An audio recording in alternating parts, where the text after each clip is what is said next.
how's everybody doing? This is Sergio Sais with the Real Estate Hedgehog podcast. For today's podcast, I have a very good buddy of mine that's going to be the guest host on the podcast, Jose Ceja. I've known Jose now for, I'm going to say since about 2006, 2007. And he too, like Sam, like myself, have been involved in real estate for a while. Jose, how are you doing, buddy? I'm doing pretty good, but I just want to let everybody know that you can tell the difference between Sam and I because he's the real estate Wolverine. He's got a beard, and I don't. And I wear glasses, and he doesn't. So anyways, I'm doing pretty good, Sergio. Excellent. Say, so like I said, Jose has been involved in real estate for a little while. Can you give us like just a minute or two of how you actually got started in real estate? I was 19 years old. My brother, now he retired. He was a realtor. And he saw I was going to spend my money on stupid stuff like most 19-year-olds do, car stereos, wheels, and whatever. So he said, I'm going to get your house. We're going to buy you a rental property so you could fix it up and you could own real estate. So he did it. He did his magic. He was actually able to get me a house with the owner, carrying a second and all sorts of, weird stuff. But at the end of the day, I was able to buy a property. I fixed it up, rented it out. And a few years later, I was able to take the equity, buy a second property, a third. And by the time I was 27, 28, I had about 8 properties. I lived in one. I was living in it rent-free, mortgage-free, because the other properties paid for me to live in one of them for free.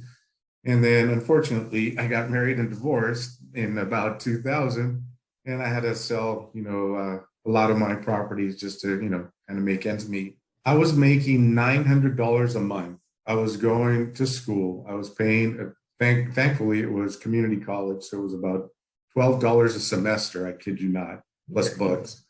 I used my brother's cars to go to school. I had no down payment. Like I said, my brother made it so that the seller would carry a second, and that was my down payment.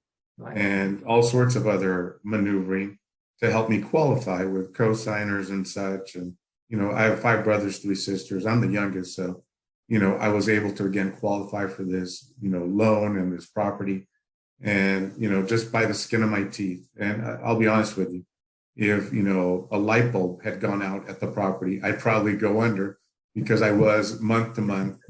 But it was worth it because in the end, it was literally the foundation that allowed me to buy the next property, then the next one. And then once I was making a little more money and I got out of school, the next one and the next one. How much did that first property cost? Do you remember? Oh my God, I think it was $120,000. One of the reasons it was priced that way, believe it or not, it was a low price, was because it needed a new roof. So guess what? There I go down to, I think it was called National Lumber back then. There was no Home Depots. So I go to National Lumber, I think it was in Downey, All American Home Center. And I go buy the shingles, the tacks, and I buy a hammer. And there I am. And, it was really close to my parents' house.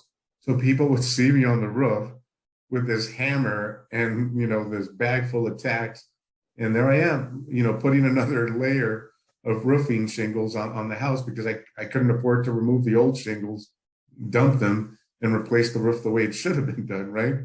So, but anyways, yeah, I just, I managed. Hedgehog newsletter, you talked about one of my family members that bought a $500,000 condo.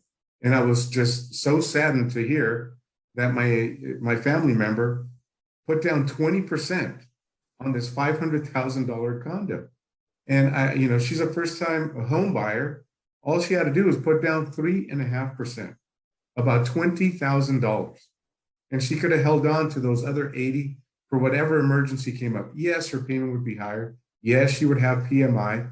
But in a couple of years, if the property appreciates, you get rid of the PMI, and now you have equity.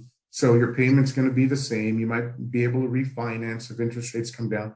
But I was just so disappointed that she didn't use the power of FHA to make that first home purchase like I did. That's how I was able to do it when I was 19. So the property you said was $500,000? She put 20% down, so that means she put $100,000 down. $100,000 plus costs and fees. Right. So if you had gone FHA, I believe that's what, 3.5% down? 3.5. So instead of putting out of pocket over $100,000, she may have been putting out of pocket, I don't know, what, maybe $15,000, $20,000. Absolutely. Yeah, and once you keep that money, I mean, think about it. Let's say instead of having a $1,000 mortgage, your mortgage is $1,500. Well, 80,000 divided by 500, that's 160, payments. You're going to be able to add those $500 to you. I mean, you just do the math, and eventually it balances itself out. You're going to make money.